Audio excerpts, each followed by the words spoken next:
মিশকাকে ছাড়বেন না জজ সাহেবা, মিশকাই আসল কালপিট। হ্যাঁ বন্ধুরা, নিজের সব ভুল বুঝতে পেরে এভাবে আদালতে মিশকার আসল মুখোশ খুলে দিবে মিশকার মামা। বিস্তারিত জানতে ভিডিওটি না টেনে শেষ পর্যন্ত দেখতে থাকুন।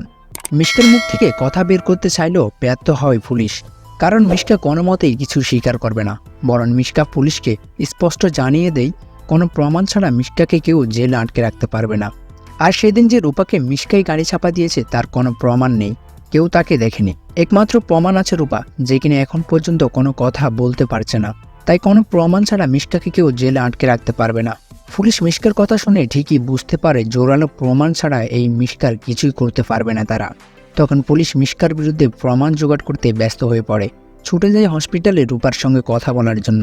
তবে পুলিশ হসপিটালে গিয়েও রূপার সাথে কোনো কথা বলতে পারে না, কারণ রূপা স্টেটমেন্ট দেওয়ার মতো অবস্থায় নেই। অন্যদিকে দেখা যায় মিশকার জন্য থানায় লয়ার নিয়ে আসে মিশকার মামা। লয়ার নিয়ে গেলেও মিশকার মামা মিশকাকে বোঝানোর চেষ্টা করে যে মিশকা ভুল করছে, তবে মিশকা কিছুতেই বুঝতে চায় না। মিশকা তার মামাকে বলে, পাপাই আমাকে কেউ এখানে আটকে রাখতে পারবে না। তবে মিশকার মামা মিশকাকে তার ছেলের কথা বলে। নিজের সন্তানকে নিয়ে কোনো রকম ভাবনা চিন্তা নেই মিশকার, জেনে অবাক হয় মিশকার মামা। তখন মিশকার মামার মনে পড়ে সূর্যর কাছ থেকে মার খাওয়ার কথাগুলো।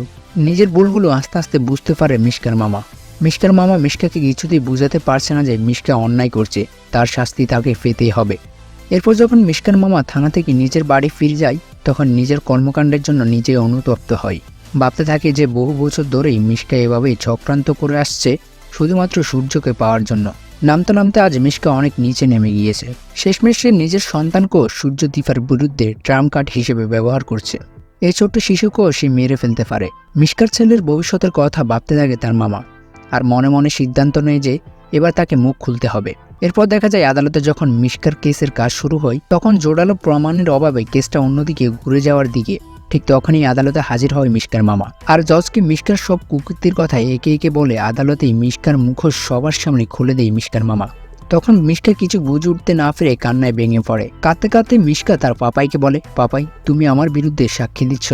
তো বন্ধুরা, তোমরাও কি এমনটাই চাও? নিজের সব ভুল বুঝতে পেরে এভাবে আদালতে মিশকার বিরুদ্ধে মুখ খুলুক তার মামা? জানিয়ে দাও কমেন্ট করে। বাংলা ধারাবাহিকে সব আপডেট সবার আগে পেতে এক্ষুনি সাবস্ক্রাইব করুন আমাদের চ্যানেলটি। ভিডিওটি শেষ পর্যন্ত দেখার জন্য ধন্যবাদ।